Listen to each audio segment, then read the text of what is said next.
अस्सलामुअलैकुम। Programme news lounge के साथ मैं हूँ इरफाना सईद। प्रोग्राम का आगाज़ करेंगे अल्लाह तबारक व तआला के बबरकत नाम से, बिस्मिल्लाहिर्रहमानिर्रहीम। बल्कि उनके लिए एक वादा की घड़ी मुकर्रर है जिससे वो सरकने की हरगिज़ जगह नहीं पाएंगे। ये हैं वो हस्तियाँ जिन्हें हमने उनके मुजालिम की बिना पर गारत कर दिया और उनकी तबाही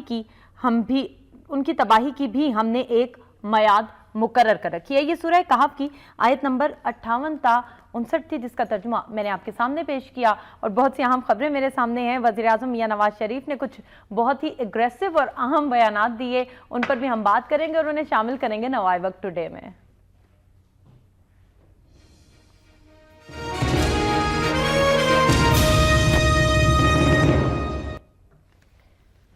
और आज की सबसे अहम खबर है वज़ीर आज़म मियां नवाज शरीफ के हवाले से।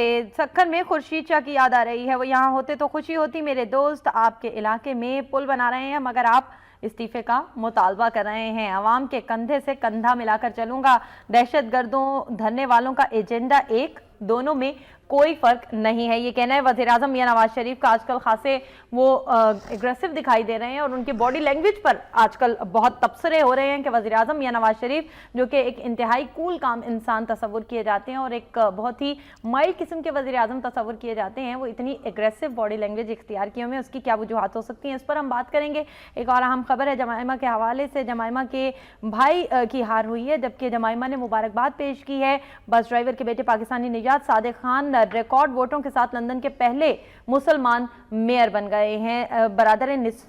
साबिक बरादर निस्बती इमरान खान के मुकाबले में थे सादिक खान के, तहम वो हार गए, जबकि सादिक खान ने फतह हासिल की है, कामयाबी हासिल की है। पनामा लीक्स के बाद मियां साहब को सियासतदान दहशतगर्द नजर आने लगे। मुझे बुलाते तो जरूर जाता, ये कहना है खुर्शीद शाह का। दीगर भी अहम खबरें हैं। नैब के हवाले से बहुत सी अहम खबरें हैं और नैब की कार्रवाइयां आजकल खासा तेज दिखाई दे रही हैं, इस पर हम बात करेंगे। प्रोग्राम में मेरे साथ शरीके गुफ्तगू दिलावर चौधरी साहब।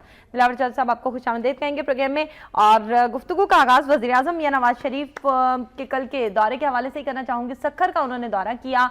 आपको क्या लगता है तरक्याती मंसूबों का धड़ाधड़ इफ्तिताह, पनामा लीक्स काम आ गए? जो अपोजिशन नहीं कर सकी वो पनामा लीक्स ने कर दिखाया। नहीं, ये तो थे ही पाइपलाइन में ये मंसूबे थे और इनमें से बकौल इमरान खान के कई का 4-4 दफ़ा भी इफ्तिताह हो रहा है। पता नहीं अब ये वज़ीर आज़म बेहतर जानते हैं या उनकी अपोजिशन बेहतर जानती है। लेकिन आप जो बात कर रही थी कि प्राइम मिनिस्टर बड़े कूल काम थे और हम भी ये समझते हैं कि उन्होंने बहुत कुछ सीखा।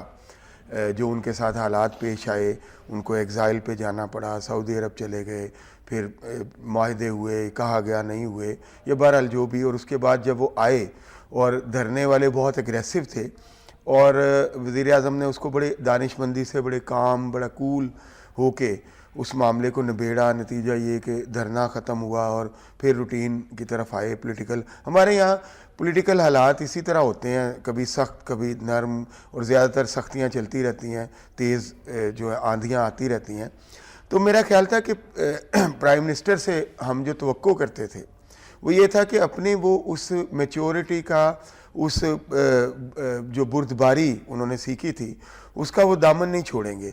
मैंने एक चीज़ फील की है, लाहौर के जलसे में मैंने इमरान खान की तकरीर सुनी तो मुझे यूँ महसूस हुआ जैसे इमरान खान थोड़ा बुर्दबारी की तरफ जा रहे हैं और प्राइम मिनिस्टर अब एग्रेसिव होते जा रहे हैं। बिल्कुल सही है। ऐसा तो है कि ऑपोजिशन को अगर मजबूत तौर पर देखें और टर्म्स ऑफ रेफरेंसेस के हवाले से बात करें या ऑपोजिशन के इजलास के हवाले से बात करें तो मजमूई तौर पर अगर देखा जाए तो इस वक्त ऑपोजिशन जो है वो वाइस वर्सा वाली सिचुएशन हो रही है। वज़ीर आज़म एग्रेसिव हो रहे हैं, ऑपोजिशन ये बात जो है ये जमहूरियत के लिए बेहतर नहीं है। होता तो ये है कि दुनिया में जो भी जमहूरी तरीक़ाकार है उसमें यही होता है कि प्राइम मिनिस्टर जो है वो जो हुकूमत है वो ज़रा बुर्दबारी से काम लेती है और अपोजिशन एग्रेसिव होती है। ऐसा नहीं होता कि गवर्नमेंट एग्रेसिव हो और अपोजिशन बुर्दबार हो, ये भी जमहूरियत के लिए अच्छे साइन नहीं होते और मैच्योर साइन नहीं होते। मैं पिछले प्रोग्राम में हमने एक बात की थी आइडियलिज़म की, तो बात यह है कि अगर इसको भी आइडियलाइज करके देखा जाए तो मेरा ख्याल है कि जो मुतालबे हैं अगर आप अपोजिशन कहती है कि हम रिज़ाइन का मुतालबा नहीं करते, आप ठीक है अपनी सीट पर कायम रहें, लेकिन ज़रा टर्म ऑफ रेफरेंसेस को बदल लें। उसमें आपने भी जो इजलास किया, आपने भी उनको कहा कि ठीक है हम इस पर नेगोशिएट करते हैं, हम आपके टर्म्स ऑफ रेफरेंसेस को नहीं मानते but we are ready to negotiate. उन्होंने भी कहा कि okay we are also ready. पर खुर्शीद शाह ने जब टर्म ऑफ रेफरेंस भेजे हैं, जो लेटर भेजा, तो उसके साथ जो मीडिया टॉक की उसमें कहा कि हम तैयार हैं।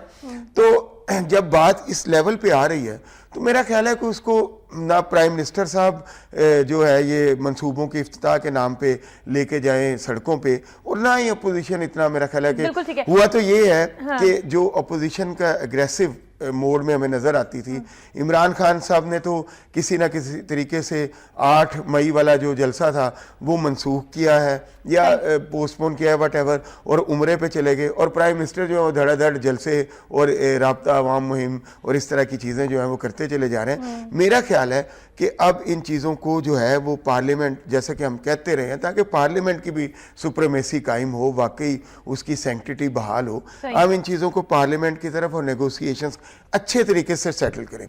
लेकिन जहां तक अकाउंटेबिलिटी की बात है, देखिए अकाउंटेबिलिटी तो बहुत ज़रूरी है, अकाउंटेबिलिटी होनी चाहिए। बिल्कुल ठीक है। और प्राइम मिनिस्टर को हम किसी की साइड नहीं लेते, प्राइम मिनिस्टर बहुत अच्छे हैं, बड़े बुर्दबार हैं।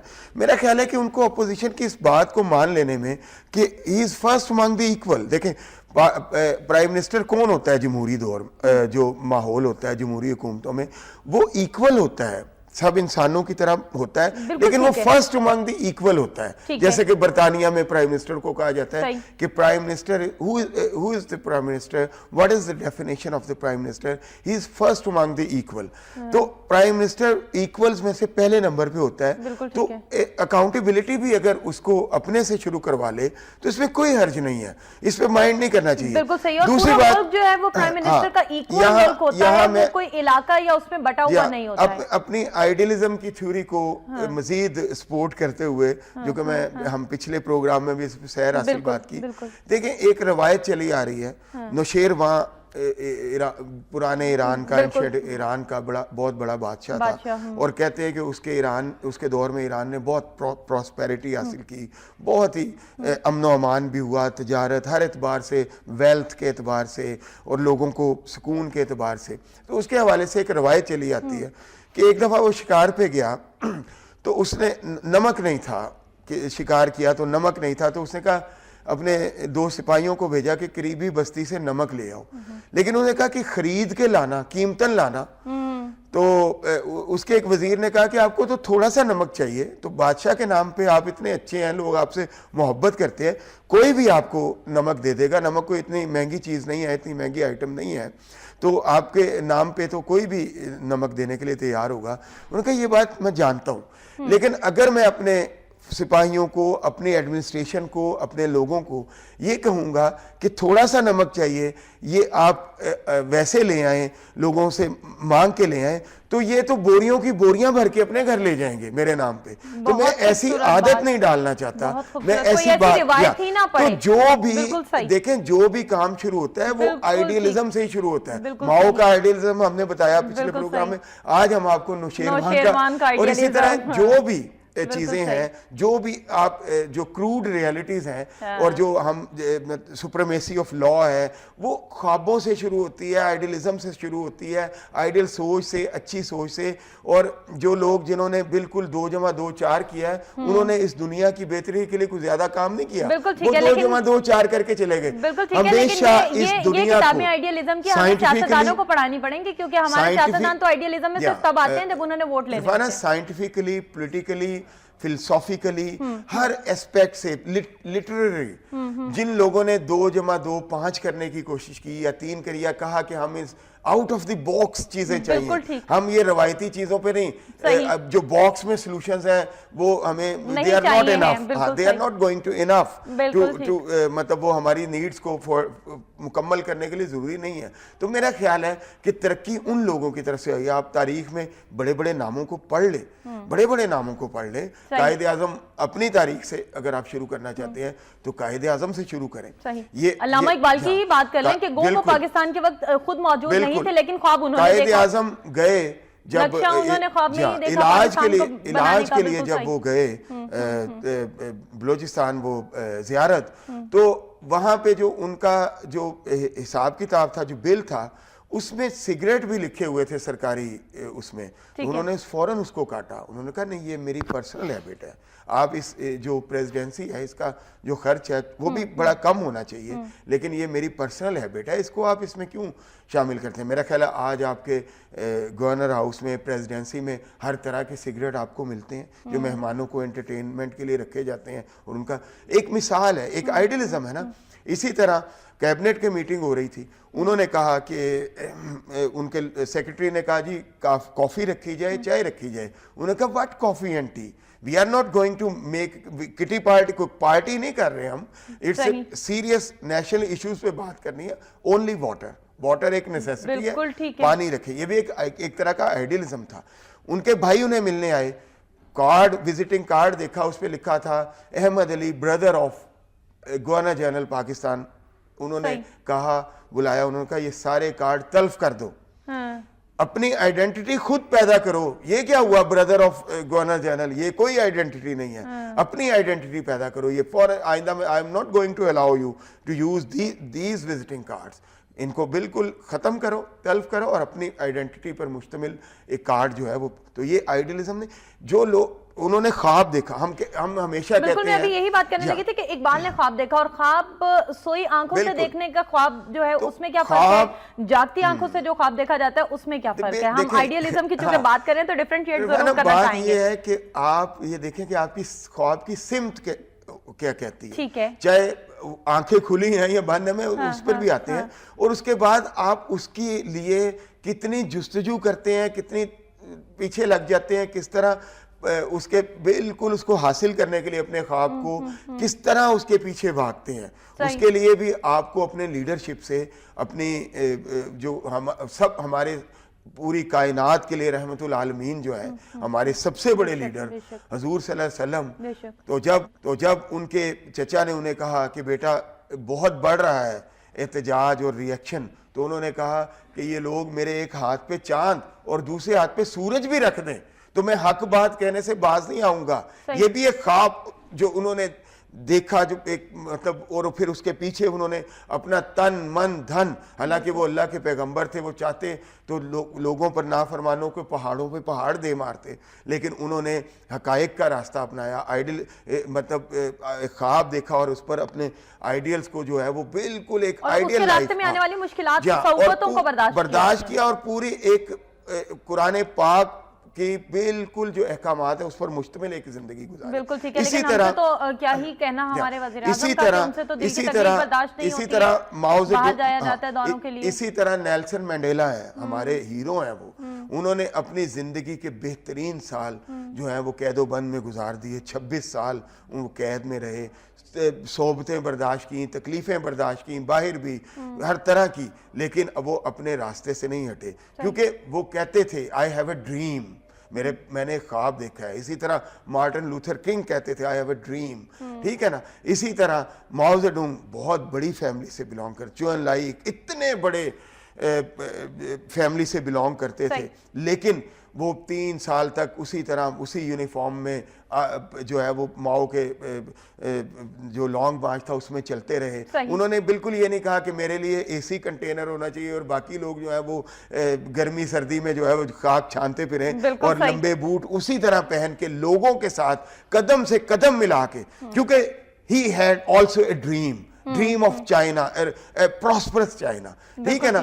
तो ये बड़ा जरूरी है कि हम लोग अगर ये कहेंगे कि वो हो ऐसे कैसे होगा, ये कैसे होगा। देखें बात ये है कि एक कैप्टन थे शिप के, उनको किसी ने पूछा कि आपके वालिद साहब कैसे इंतकाल किया, उन्होंने कहा इसी तरह शिप के कैप्टन थे, तूफान आया, शिप डिस्ट्रॉय हो गया, वो मारे गए। तो उन्होंने कहा आप फिर भी कैप्टन बन गए, तो आपको तो चाहिए था ये पेशा अख्तियार न करते, आपके वालिद भी इस तरह मारे गए। उन्होंने कहा अच्छा आपके वालिद कैसे मरे थे, उन्होंने कहा वो बिस्तर पे बीमार हुए, बिस्तर पे मरे। उन्होंने कहा आप फिर बिस्तर पे सोते हैं, आपको तो चाहिए बिस्तर छोड़ दें, आपके वालिद बिस्तर पे मर गए। ये हुआ कि ख्वाब वो नहीं होते जो हम सोते में देखते हैं, ख्वाब वो होते जो हमें सोने ना दें। बहुत खूबसूरत बात की, और उनके जब तक उनको हासिल ना कर ले हमारे सही। ऊपर चैन हमारी हराम हो तगड़ों जाए, और नींद, मेहनत जारी रहनी हाँ चाहिए। बिल्कुल। अगर हम मसलतों का शिकार रहेंगे, 2 + 2 रोटी पानी सही। के चक्कर में रहेंगे, बिलिंग के चक्कर में रहेंगे, तो फिर हम उस गोल को अचीव,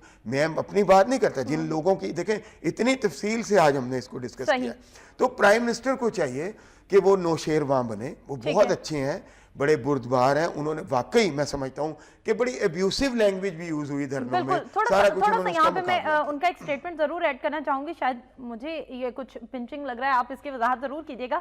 उनका ये कहना था कि खुर्शीद शाह को कि आपके इलाके में पुल बना रहे हैं मगर आप इस्तीफा, ये आपका इलाका क्या होता है? क्या पूरा मुल्क वजीर आजम का नहीं होता? क्या वो पूरे मुल्क के वजीर आजम नहीं है? मेरा सवाल आपसे ये होगा। लेकिन एक कॉलर है हमारे साथ। अस्सलाम वालेकुम। वालेकुम सलाम जी ताहिर साहब। जी दिलावर साहब, सलाम वालेकुम। वालेकुम अस्सलाम। दिलावर साहब, बड़ी अच्छी बातें की आपने। ज्यादा फर्ज भी यहाँ वजीर आजम का ही है कि वो अपने आप को पहले पेश करें, लेकिन साथ साथ जो ओपोजिशन कहती है कि दूसरों का 1 साल बाद करें, ठीक है, ये बात हमारी समझ में नहीं आई। और दूसरी बात मैं पूछना चाहता हूँ, अगर ये तफ्तीश, मुझे ये इसका रिजल्ट क्या निकल सकता है जबकि अदालतों पे अपोजिशन को इत्मीनान नहीं है? अगर सुप्रीम कोर्ट कोई हल निकालना चाहते, तफ्तीश करना चाहते, तो उनके पास कौन सी टीम होगी? जाहिर है पाकिस्तान से मदद लेंगे, तो कौन सी उनके पास टीम होगी जो इसकी तफ्तीश करेगी? और क्या सुप्रीम कोर्ट कर पाएगी? ये मेरा सवाल है। या इसी तरीके से ये हमाराई में 2 साल और गुजर जाएंगे? ठीक है, बहुत शुक्रिया कॉल करने का ताहिर साहब। आपके सवालात आ रहा और तमाम चीज़ें जो आप जानना भी चाहते हैं, आप शेयर भी करना चाहते हैं, वो हम तक पहुंच गए। हम गुफ्तगू का सिलसिला आगे बढ़ाएंगे। दिलावर चल साहब, आप क्या कहते हैं, वज़ीर आज़म या नवाज शरीफ पूरे मुल्क के वज़ीर आज़म नहीं है क्या? अच्छा सवाल आपने उठाया। और बिल्कुल उनको ये बात, आपके इलाके में पुल बना रहे हैं, ये आपका इलाका क्या होता है? वो बल्कि उनका इलाका है, वो प्राइम मिनिस्टर होने पूरा के मुल्क नाते उनका पूरा मुल्क नहीं है क्या? वो पूरे मुल्क के प्राइम मिनिस्टर नहीं है? एक तो उनको इस तरह बात नहीं करनी चाहिए, बड़े गिला अंदाज। और फिर उन्होंने कहा कि आप हमसे इस्तीफा मांग रहे हैं। उन्होंने इस्तीफा नहीं मांगा। मैं समझता हूं कि देखें, बात यह है कि अपोजिशन ने ड्रॉप किया है इस बात को एट 11th आवर कि हमें बिफोर इन्वेस्टिगेशन प्राइम मिनिस्टर को ये नहीं कहना चाहिए स्टेप डाउन। ये एक पॉजिटिव साइन है बहरहाल, ठीक है ना। तो अब प्राइम मिनिस्टर को भी चाहिए कि वो इसको पॉजिटिवली जो है इसको रिस्पॉन्ड करे, ठीक है ना। अब अगर गलियों गलियों जाके कहेंगे आप हमसे इस्तीफा, उन्होंने कहा हमने आपसे इस्तीफा नहीं मांगा। और ये खुर्शीद शाह ने आज फिर कहा, उन्होंने कहा प्राइम मिनिस्टर साहब शायद किसी ने आपके कान भरे हैं, हमने इस्तीफा नहीं मांगा, हमने तो अपने TORs पेश किए हैं और नेगोशिएशंस के लिए भी तैयार है। मेरा ख्याल है कि उसके बाद इस तरह गिले शिकवे करने के बजाय आपको प्रैक्टिकली करना है। अब बात यह है कि कौन एहतसाब कर सकेगा कौन नहीं, ये बात की बात है। आपको अपने आप को पेश जरूर करना चाहिए। हम सबको, मीडिया को भी, हमें भी, मुझे भी, आपको भी, जब हम एहतसाब की बात करते हैं तो हमें सबसे पहले अपने आप को पेश, जो भी एहतसाब की बात करता है। देखें बात यह है, मैं आई am not taking side of opposition, मैं उनके बात नहीं कर रहा। मेरा जो जहन कहता है वो ये है कि प्राइम मिनिस्टर जो आमरीयत और जमहूरियत में बहुत सारे फर्क होते हैं, उनमें से एक फर्क होता है मोरल अथॉरिटी का। जो जमहूरी वजीर आजम है, जमहूरी सरबराह ममलिकत है, वो मोरल अथॉरिटी के साथ बैठा होता है। लोगों के पूरे एतमाद नजर आने वाली चीज नहीं है ना, वो बैलेट बॉक्स में से निकलता है, बैलेट बॉक्स में से पर्ची निकलती है, पर्ची डाली जाती है, लेकिन एतमाद बेसिकली वो कॉन्फिडेंस होता है। बिल्कुल सही, वो एतमाद की पर्ची होती है। I have fully confidence on Prime Minister Nawaz Sharif, so I want Nawaz Sharif to be Prime Minister of the country। ये कॉन्फिडेंस होता है जो आप बैलेट बॉक्स में डालते हैं, ये कॉन्फिडेंस है जो आपको मिलता है, ये मॉरल अथॉरिटी है, वो कॉन्फिडेंस आपको मॉरल अथॉरिटी देता है। तो मॉरल अथॉरिटी जब आप प्राइम मिनिस्टर बनते हैं, आप किसी को कैसे कह सकते हैं कि आप अपना पैसा इस मुल्क में लगाएं, यहाँ इन्वेस्ट करें? आप कैसे कह सकते हैं कि जी आप टैक्सेस पूरे दें जब आप खुद या आपके बिलोंगिंग आप पे जो एलिगेशन आ रहा है? तो उसके लिए हम ये नहीं कहते कि आपने किया है, आप पे अगर ये एलिगेशन, तो आपको चाहिए कि ओके आप कहें कि और सबका एहतसाब। ताहिर साहब की बात बिल्कुल सही है, अगर अपोजिशन ये कहती है तो गलत कहती है कि भाई सिर्फ प्राइम मिनिस्टर का होना चाहिए। लेकिन प्राइम मिनिस्टर ने तो एहतजाज को, अपोजिशन के एहतजाज को दहशतगर्दी करार दे दिया सारे सियासतदानों को। उनका इस पे भी एक रिएक्शन सामने आया है खुर्शीद शाह का, उस पे हम बात करेंगे। इमरान खान साहब का भी रिएक्शन सामने आया है, खुर्शीद साहब का भी आया है। बिल्कुल ठीक है, ये अपोजिशन के रिएक्शन से हम बात करेंगे शुरू। और हमारे साथ एक कॉलर है। अस्सलाम वालेकुम जमाल साहब। वालेकुम अस्सलाम बहन। जी। बहन अली नवाज बात कर रहा हूँ जी, अली मुल्तान नवाज। से। मेरा पहला सवाल तो दिलावर साहब से ये है, दिलावर साहब बात कर रहे थे कि पाकिस्तान का वज़ीर आज़म पाकिस्तान पूरे का, लेकिन वो सही अपने आप को जाहिर कर रहे हैं कि वो सिर्फ लाहौर के वज़ीर आज़म है, सक्खर के या किसी और शहर के नहीं है। दूसरा सवाल मेरा बहन ये है कि जुडिशल कमीशन जो बन रहा है पनामा लीक पे, मेरी बहन जुडिशल कमीशन धांधली पे जो इलेक्शन पे बना था उसका क्या हुआ था? पूरी कौम को जुडिशल कमीशन ने नाउमीद नहीं किया, यही जुडिशल कमीशन है बहन। आपके चैनल पे दिलावर साहब ने मेरी काले सुनी हुई, प्रोफेसर नईमुल हक साहब ने बहुत सारी सुनी है। एक शीशन जज के खिलाफ जो अदालती उज़्मा चीफ जस्टिस अनवर जमाली के नाम पे मैंने दरखास्त दी है, जो चीफ जस्टिस अपने अदलिया में इंसाफ एक शहरी को नहीं दे सका, वो वजीर आजम या उसके खानदान का कैसे एहतसाब कर सकता है? एहतसाब के लिए बीबी सिर्फ एक ही अदारा है और एक ही शख्स है, वो है रियाल चीफ और फौज। अगर रियाल चीफ ने अब भी आंखें बंद रखी और हुकूमत संभाल के एहतसाब ना किया तो मेरी बहन और दिलावर साहब आप सुन ले मेरी बात, मैं भी उम्र में 60 साल के करीब मैंने बहुत कुछ देखा पाकिस्तान में। मेरी बहन ठीक और है। दिलावर साहब ये क्लियर कट है कि पाकिस्तान का रोशन अंधेरे में है, मुस्तकबिल रोशन नहीं है। अगर ठीक है, बहुत शुक्रिया कॉल करने का अली नवाज साहब। पाकिस्तान का मुस्तकबिल अंधेरे में है तो आवाम क्या रहा है, क्या लगता है आवाम मायूस है? नहीं, सियासतदान तो अपनी कुछ उसमें आवाम मौजूद है वो। मायूस नहीं है। हाँ। मेरा नहीं ख्याल कि आवाम तो अक्सरियत का नाम होता है ना, आवाम मायूस नहीं है। इस मुल्क की अभी तारीख को 70 साल तारीख, कोई तारीख नहीं होती कौमों की ज़िंदगी में, और हमने तो 70 साल में बहुत सारी अचीवमेंट्स हमें हमारे क्रेडिट पे हैं। बहुत ज्यादा अचीवमेंट्स किए और अगर देखा जाए तो शायद इस कौम ने बहैसियत कौम अभी आंखें भी नहीं खोली। बिल्कुल, देखें अचीवमेंट्स की बात है तो हम स्ट्रेटजिकली अगर स्पीकिंग तो हम अपने से 10 गुना बड़े दुश्मन का मुकाबला कर रहे हैं, बहुत बड़ी बात है। सही। एटॉमिक पावर है हम, अब इक्तिसादी राहदारी भी बनेगी और उससे ये होगा कि हम इंशाल्लाह we are going to be Asian tiger in future. और पूरी दुनिया में एक मुकाम तो भारत पाकिस्तान का नहीं है। है, लेकिन देखें इरफाना बात ये है कि हमारे यहाँ हमें जज्बाती नहीं होना चाहिए। ठीक। मेरा ख्याल है कि जो तरक्की का रास्ता है, जो खुशहाली का रास्ता है परमानेंट, वो सुपरमेसी ऑफ लॉ से होके जाता है, वो लॉ को एब्रोगेट करके नहीं जाता। इसके तजर्बात हमने कर लिए हैं। माजी में जो मार्शल लॉ आए, जो फौजी हुकूमतें आई, वो कोई अच्छी मिसालें कायम नहीं कर सकी। मेरा नहीं ख्याल कि वो एक ऐसा खला छोड़ गई और एक ऐसा प्रॉब्लम छोड़ गई। देखिए जैसे मुशर्रफ के दौर में वॉर ऑन टेरर, ज़ियाउल हक साहब के दौर में जो हमें एक इंतहा पसंदी का नैरेटिव मिला, याह्या खान ने तो कमाल ही कर दिया, मुल्क उनके दौर में 2 टुकड़े हो गया। और अयूब खान ने वो खला पैदा किया कि जिससे ये जिसको हम पॉलिटिकल वैक्यूम कहते हैं ईस्ट एंड वेस्ट के दरमियान। मैं ये नहीं कहता कि सियासतदान बड़े सियासतदानों ने भी यही काम किया है, उन्होंने लोगों को मायूस किया है बहुत ज़्यादा, लेकिन इसका ये मतलब नहीं है कि हम जो है वो देखें। इस सारे मैं कहने का मकसद ये है कि मुल्क वही तरक्की करते हैं जहां जिसके मालिक अवाम होते हैं, कोई एक इदारा नहीं, चाहे वो पार्लियामेंट हो, पार्लियामेंट भी अवाम के सामने जवाबदेह होनी चाहिए, हर इदारा भी अवाम के सामने। और मैं समझता हूँ कि हमारी फौज ने इस वक्त जो काम किया है वो बड़ा अहम है। देखें हमें बहुत सारी, हम जो टेररिज्म के साए हम पे मुंडला रहे थे, हम बहुत हद तक हम उससे रिलीफ फील करते हैं, काफी हद तक फील करते हैं। तो मेरा ख्याल है कि आप क्यों ये चाहते हैं कि जो लोग दिन रात एक करके अपना जो हम लोग कहते हैं कि अपना आज हमारे कल पे कुर्बान कर रहे हैं, वो सारे काम वही कर जाएं आपके, आप कुछ ना करें, आप हाथ पे हाथ रख के बैठे रहें ऐसे। देखें अवाम को ही इस मुल्क का कस्टोडियन है, अवाम ही इस मुल्क के मोहतसिब हैं, अवाम ही एहतसाब करें। जो उनके नुमाइंदे डिलीवर नहीं करते उनको ऐवानों से उठा के वोट की ताकत से, गुंडागर्दी से नहीं, बाहर करें और उनकी जगह दूसरे लेके आए। जब ये प्रोसेस चलेगा ऐसे होगा, आप देखेंगे कि बेहतरी आएगी, अच्छे लोग इंडल्ज होना शुरू होंगे। ऐसा हो रहा है, ऐसा हो रहा है। दहशतगर्दी के हवाले से चूंकि बात हुई है तो आपसे मैं ये जानना चाहूंगी कि दहशतगर्दी के हवाले से क्या कहते हैं, धाक बिठाने में कामयाब हो गई हमारी फौज? देखिए मैं समझता हूँ कि टेररिज्म जो है ये बड़ा एक, देखें वॉर ऑन टेरर, अमेरिका जो है उसकी अगर आप मुहिमें देखें अफगानिस्तान में, इराक में, तो वो फियास्को है।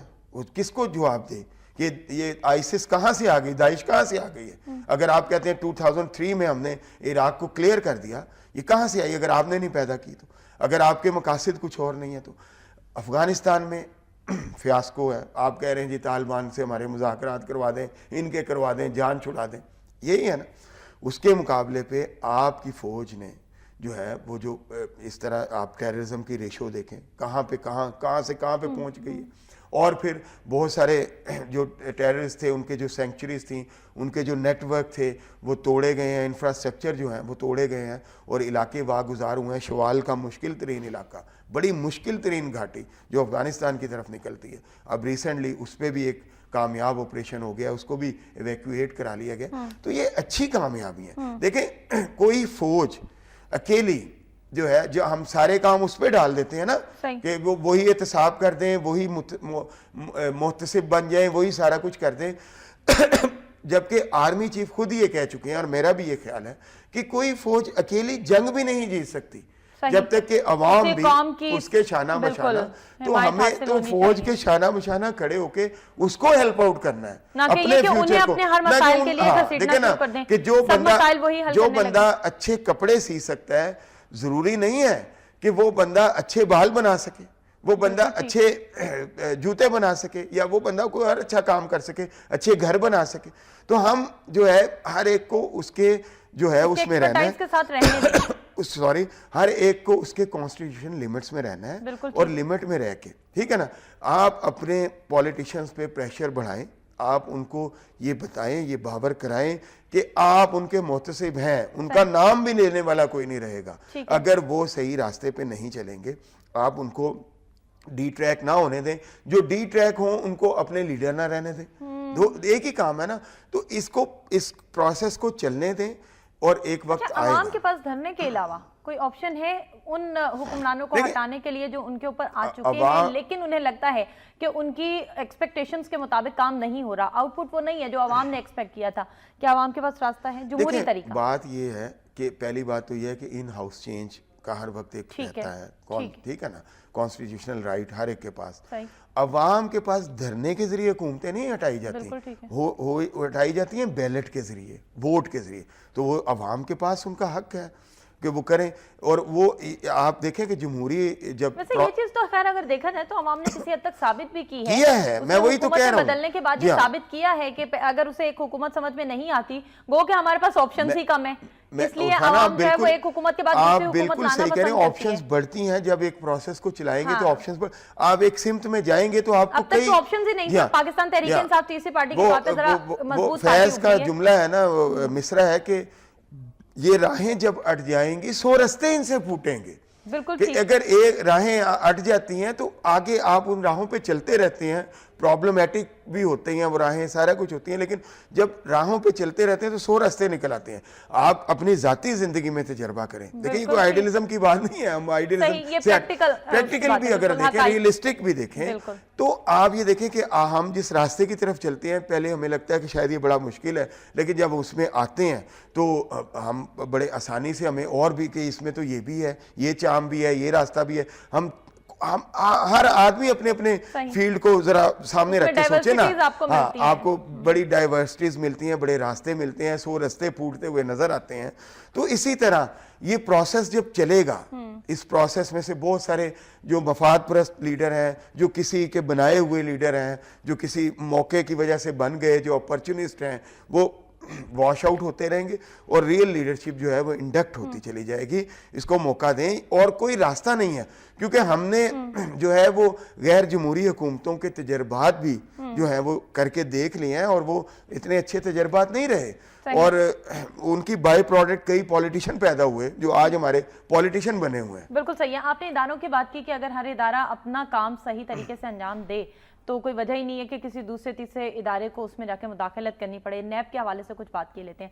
नैब खासी सरगर्म दिखाई दे रही है, 2 अहम केसेस हैं। डॉक्टर आसिम के हवाले से भी बात करना चाहूंगी, और कल जो ताज़ा तरीन वाक़या हुआ मुश्ताक रईसानी के हवाले से, कोयटा से उनको हिरासत में लिया गया, क्या कहते हैं आप नैब की कार्रवाइयों के हवाले से? देखिए अच्छी बात है, लेकिन देखें ऑफशोर कंपनीज का मामला जब आया तो नैब अभी तक सो रहा है।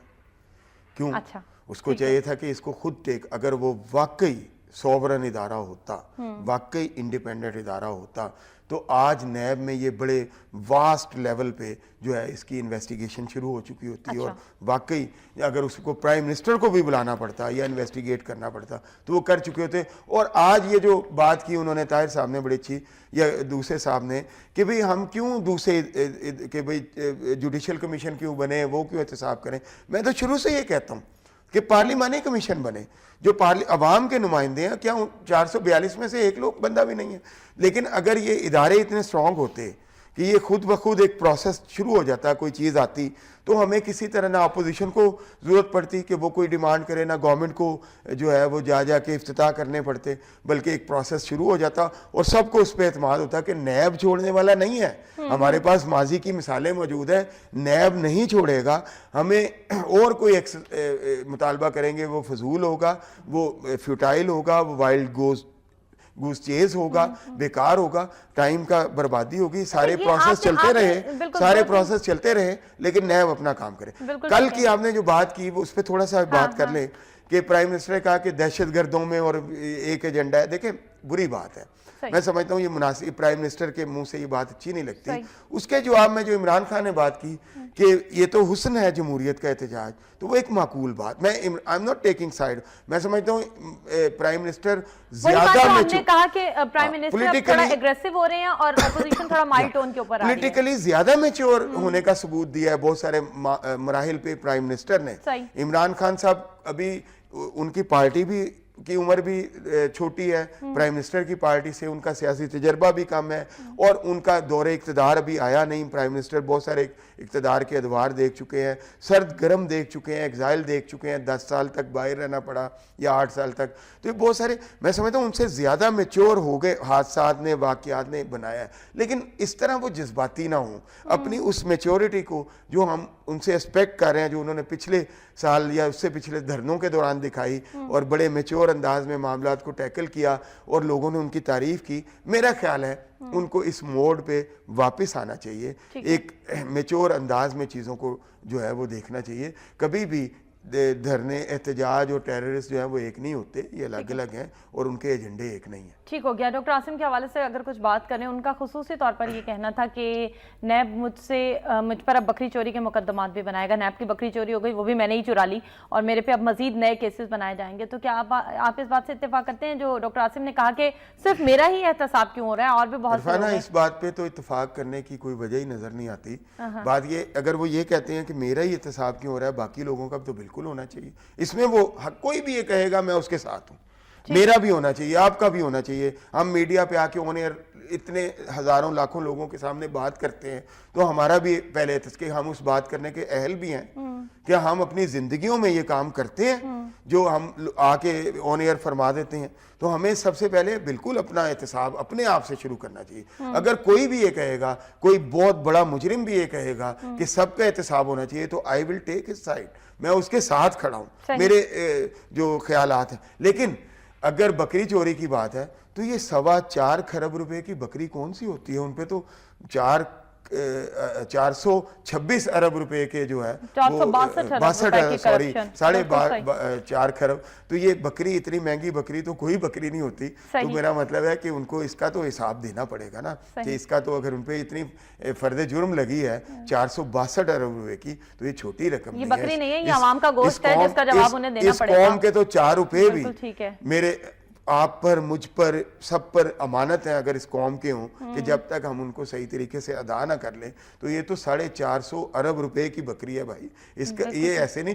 ये आप ऐसे नहीं कह के जान नहीं छुड़ा सकते। इस पर आपको जो है वो जवाब देना पड़ेगा और सबको देना पड़ेगा। यानी कि हर वो बिला तफरीक आर्मी चीफ ने जो बात कही थी, मैं ये नहीं कि मैं उनकी साइड ले रहा हूं, या मैं ये कह रहा हूं कि जो भी ये कहेगा और करे भी ये, उनको भी करना चाहिए। और उसी लेवल में समझता हूँ सबका एक जैसा बिल्कुल एहतसाब, बिला तफरीक सबका एहतसाब होना चाहिए और एक जैसा एहतसाब होना चाहिए। सही। बस ड्राइवर के बेटे पाकिस्तानी निजात सादिक खान का रिकॉर्ड वोटों के साथ लंदन के पहले मुसलमान मेयर बन गए। आप क्या कहते हैं सादिक खान साहब के हवाले से, कैसा देखते हैं उनको एज मेयर? आपको लगता है कि ही इज कैपेबल ऑफ? देखें, बात ये है कि मैं तो कोई भी नहीं होता देखने वाला, क्योंकि उनके जो वोटर्स हैं उन्होंने उनके हक में फैसला दिया और हम उनकी राय का एहतराम करते हैं। हमारे पास कोई और ऑप्शन नहीं है कि हम उनकी राय का एहतराम ना करें। वो यकीनन कैपेबल होंगे। बड़े मैच्योर जमहूरियत है लंदन में, इतनी मैच्योर है कि किसी ने कहा किसी जर्नल को वहाँ कि अगर आप मार्शल लॉ लगा दें, तो उन्होंने कहा नहीं मैं नहीं लगा सकता, इसलिए कहते कि फ़र्ज़ करें you announce you are going to, उन्होंने कहा नहीं लोग मुझे नहीं समझेंगे, वो कहेंगे कि ये इंसान हो गया है शायद। तो मतलब वो वहाँ पे एक बड़ी मजबूत जमहूरी रवायात हैं, सारा कुछ है और उन लोगों ने इसको मतलब किया है। मैं ये कह रहा हूँ मार्शल लॉ वाली मिसाल मैंने इसलिए दी है कि वो लोग जमहूरियत पे इस हद तक एतमाद है। हमारे लीडर्स को भी सबक सीखना चाहिए इस बात से। मेरा मतलब ये नहीं कि सिर्फ मैं मार्शल लॉ की मुखालफत कर रहा हूँ, मैं ये करता तो हूँ, मैं कोई किसी भी गैर आईनी चीज को जायज नहीं समझता, लेकिन मैं कह रहा हूँ कि इसमें हमारी लीडरशिप के लिए कि उन लोगों का कितना एतमाद है और हमारे यहाँ नॉन पॉलिटिकल लीडर लोग जो है वो कितने पॉपुलर हो जाते हैं, चाहे कोई चीफ जस्टिस हो या आर्मी चीफ हो। ये हमारी लीडरशिप को सोचना पड़ेगा। जब तक ये वो वाला एतमाद हम में नहीं आएगा, अवाम में, यहाँ पे जमहूरियत मजबूत नहीं होगी। जमहूरियत को मजबूत करने का एक ही रास्ता है कि वो वाला एतमाद हमें दिया जाए। बिल्कुल ठीक है। यहाँ पर जमहूरियत मजबूत हो भी कैसे सकती है? यहाँ पर बस ड्राइवर का बेटा तो नहीं बन सकता। देखिए, अगर जमहूरियत को हम मजबूत करेंगे तो बिल्कुल बनेगा, यहाँ भी सब लोग बनेंगे। ये कोई जब हम बनाना ये बात तो फिर वही थोड़ी सी आइडियलिज्म की तरफ चली गई कि अगर हम लोग ये आइडियलिज्म नहीं है, करना शुरू कर दें, इन चीजों के बारे में सोचना शुरू कर दें कि एक आम आदमी को भी हमें ऊपर लाया जा सकता है, एक आम आदमी को भी हमें ऊपर लाना है, तो उसी आइडियलिज्म को प्रैक्टिस करना शुरू करेंगे। हाँ, तो कल को वो आइडियलिज्म ही रियलिटी बनेगा। देखें, हम यहाँ किसी को कहें कि बस ड्राइवर का बंदा लाहौर का मेयर बन सकता है का बेटा, तो वो मजाक ही समझेगा ना इस बात को। लेकिन जहां पे ये ख्वाब देखे गए, फिर उनको परसू किया गया। मैग्ना कार्टा जो है वो आपको पता है, मैग्ना कार्टा जिसकी जो जमहूरियत की बुनियाद है बरतानिया की, वो 2-4 साल में लोग उगताए नहीं है, वो उसकी तारीख 850 साल की तारीख है। वो 1250 कह ले या 1215 कह ले, मुझे सही वहां से वो शुरू हुई है तारीख, और वो कहते हैं it's still going on. Magna carta is not completed yet. Magna carta अभी खत्म नहीं हुआ, ये भी इसका सफर चल रहा है, अभी जमहूरियत इज इन प्रोसेस। वो ये लोग जिनके इतना एतमाद है, तो इस बात को समझें कि वो भी वो एक ख्वाब से शुरू हुआ था, और फिर लेकिन उस ख्वाब चाहे बंद आंखों से देखें चाहे खुली आंखों से देखें, लेकिन ख्वाब देखने के बाद आंखें बंद ना करें, बिल्कुल फिर उसके पीछे उसको लग जाए। बिल्कुल ठीक है। आखिरी मिनट है हमारे पास, वज़ीर आला पंजाब के हवाले से जरूर शामिल करना चाहूंगी और आपसे जवाब लूंगी। वज़ीर आला पंजाब ने रमजान पैकेज की मंजूरी दे दी, आटे की फराहमी के लिए 5 अरब सब्सिडी का ऐलान, कैसे देखते हैं इसको? हमारे यहाँ जो सबसे बुरी बात है कि सारी दुनिया में, मुसलमान दुनिया में रमजान पे चीजें सस्ती होती हैं, हमारे यहाँ ये कमाई का महीना बन जाता है। हम लोगों को भी, गवर्नमेंट को भी, अवाम को भी, सबको ऐसे दुकानदार का बाइकाट कर दें जो रमजान में पैसे कमाने की कोशिश करें। और वो दुकानदार भी जो है वो ये सोचें, सारे दुकानदार एक से नहीं है, अच्छे भी हैं, वो ये सोचें और सब अच्छे बनने की कोशिश करें कि ये वो महीना है कि जिसमें हमने गरीब को भी रिलीफ देना है, अमीर को भी देना है, सबको देना है। हर 11 महीने हम पैसे कमाते हैं, एक महीना हम कम पैसे कमा लें तो कोई बात इसमें हर्ज नहीं है। और वज़ीर आला हों या प्राइम मिनिस्टर हों, उनको भी चाहिए कि जी खोल के रिलीफ दें, पैकेज दें, छोटे मोटे नहीं बड़े बड़े पैकेज लेके आए, और उनका असर भी नजर आना चाहिए उनके ऊपर प्रॉपर। जो है अगर आप रिलीफ दे देते हैं और उसके बाद उसको स्क्रूटनाइज नहीं करते, उसको देखते नहीं है, तो वो चीज़ें जो हैं वो स्पिल मतलब ख़त्म हो जाती हैं, वो समझे पाइपलाइन में चल के ज़ाया हो जाती हैं, वो उस टिकल डाउन इफेक्ट नहीं होता, आवाम तक नहीं पहुंचती। इसलिए खाली पैकेज ना दें, उस पर चेक भी रखें। बिल्कुल ठीक। दिलावर शाह साहब बहुत शुक्रिया आपका। नाज़रीन, प्रोग्राम का वक्त अपने इख्तिताम को पहुंचा। इरफाना सईद को दीजिए इजाजत। अल्लाह निगहबान।